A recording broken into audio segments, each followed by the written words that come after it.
Iggy, whatever made you decide to become a musician? Ooh, that's a decent question.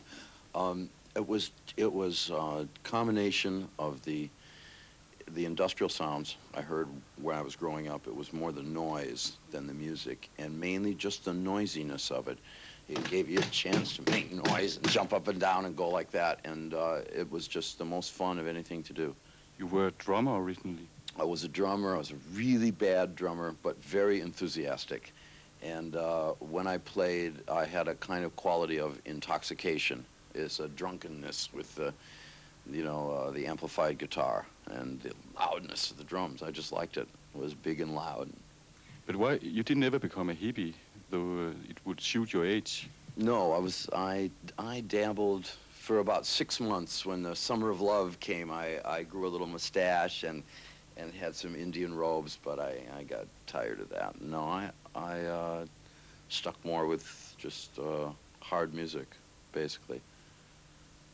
The Stooges were a very aggressive band, and a band reputed to know no limits. What made that band tick? Oh, I think a combination of, I think we had a very dangerous honesty in our group, and I was determined as a writer, which is what I was originally was a writer who wanted to write for music. I was determined that my portrayals were going to be clear and honest in what was really going on. And so what happened was this immediately brought us in conflict with people who were singing California Dreamin' while they were really shooting heroin, you know. So because we came very early into conflict with the musical establishment in America, this made us even more aggressive than we would have normally been. And so things just escalated. The other guys in the Stooges were maybe less cerebral than me. They were basically just lovely juvenile delinquents who had a healthy disrespect toward everything. Part of your legend is based on your hard living. Were you ever trapped by that legend? No, I never felt trapped by that, which was why in 1983, 3 years ago, when I decided I had enough of that kind of life, I just dropped it like a cold potato. I said, enough with this schmutz, man, fuck it, you know, and I went totally straight. It's taken me the last 3 years of my life just to learn the normal discipline that other people take for granted in their everyday living, but I've done so. And it's probably been the most exciting 3 years of my adult life. Just walking down the street buying a vegetable like everybody else. It's been great. And I defy anyone to impose a legend on me. What's really always been good about my music is that it's been done with energy and with conviction. And I found, in fact, that without being stoned and without indiscriminate sex and generally guerrilla-like behavior, I've been able to do my music better than I ever could. It hasn't gone the opposite. I mean, it never was the drugs that wrote the songs. That was me. Iggy, 4 years ago, this book was published. It's an autobiography written by you. Why did you want to write that?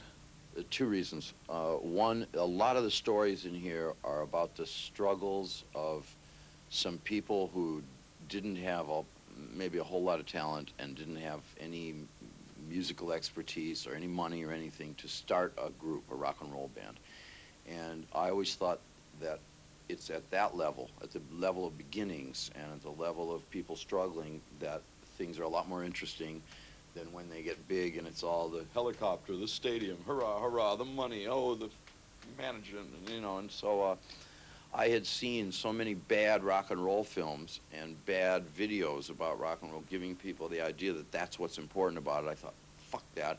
I'm going to show them what's really important. So I write about things like, you know, driving 200 miles to your gig in Ohio and seeing girls hanging around the Dairy Queen and trying to take them home, and, you know, getting arrested for, you know, just little things like that, about the beginnings. And the other reason I wrote it was simply simply to communicate, to tell my story myself rather than having it done for me in the press.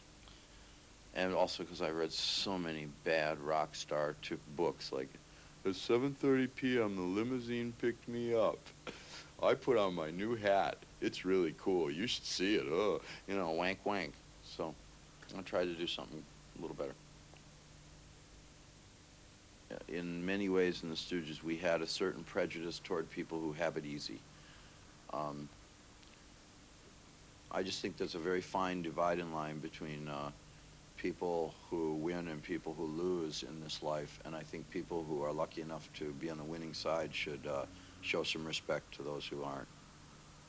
I know there was a time when Elvis Presley, for instance, never really made a great record after he joined the Army. So with him, it wasn't really a question of having an easy life. It was a question of once he gave in to society in that particular crucial moment and said, oh yeah, I'll go do the right thing then, Colonel Tom, shucks. He was a goner. I think it's more down to willpower. If he'd been a little smarter and made a good compromise, he could have avoided the draft if that's what he really wanted. Could have gotten himself a manager who would be a little more responsive to himself and not been a total puppet.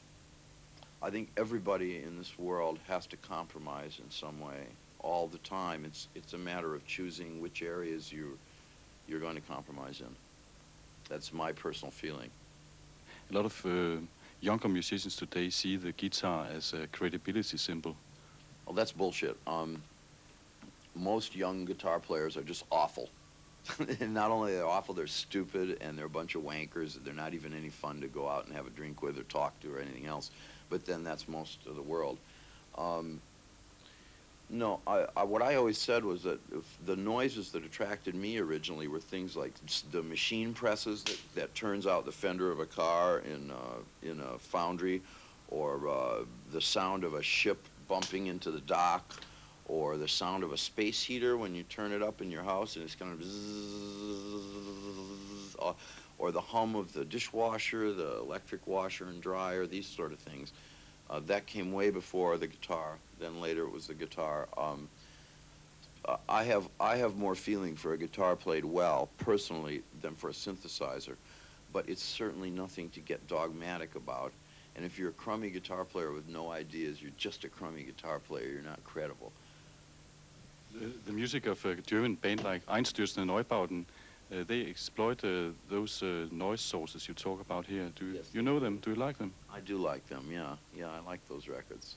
Would you consider that a kind of rock and roll music? I don't know. That phrase, rock and roll, doesn't mean anything anymore.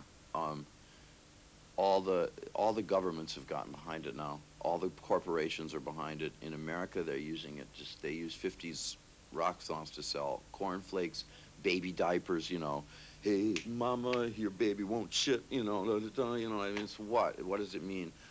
I think soon I could see a day when there could be, when rock music could be used to, during civil riots, just to keep people quiet. I could just hear it, boom, boom, chick, boom, boom, chick. Citizens, surrender now. Lay down your arms. Boom, boom, chick, boom, boom, chick.